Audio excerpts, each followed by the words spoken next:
Kilogram očišćenog krompira iseći ću na manje komade.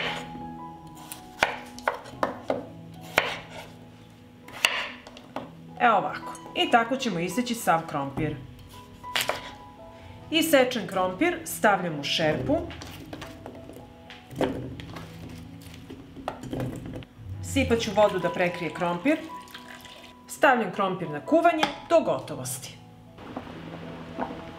Krompir se skuvao i procedit ću ga. I zatim ću izgnječiti krompir.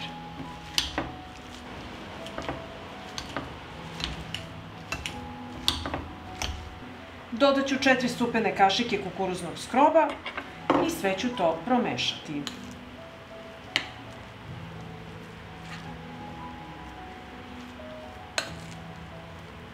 Sjedinila sam smesu i ostavit ću da se krompir ohladi da mogu lakše da pravim kuglice. Krompir se ohladio i sad ćemo praviti loptice. Evo ovako. I tako idemo dalje dok ne potrošimo svu smesu. Napravila sam kuglice, sada idemo na pripremu sosa. Jedan luk iseći ću sitno.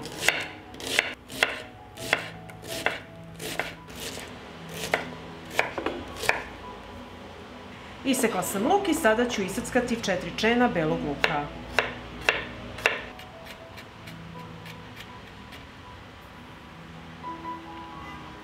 U tiganj dodajem puter i sačekat ću da se puter istopi.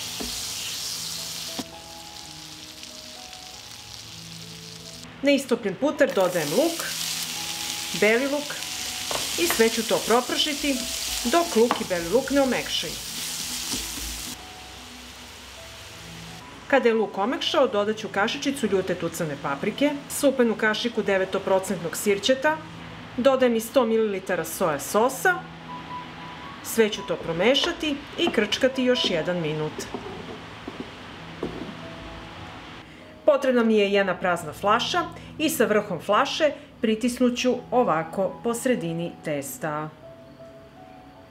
Evo ovako. I tako ćemo odraditi sve kuglice.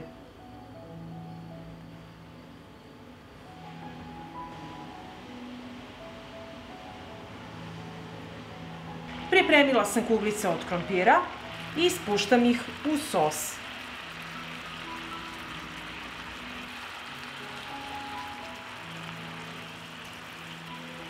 I pržit ću ih u sosu par minuta sa jedne i par minuta sa druge strane.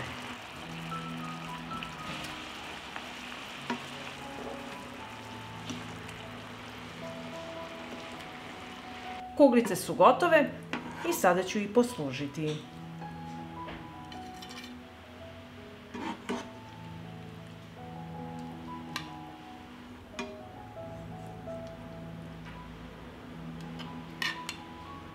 I ponovite postupak sa kuglicama na isti način.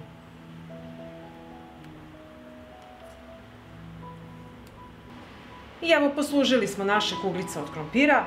Poslužite uz vašu omiljenu salatu i uživajte. Pa ako vam se dopada ovaj moj recept, vi naravno lajkujte, prijavite se na moj kanal i ostavite mi komentar. Prijatno!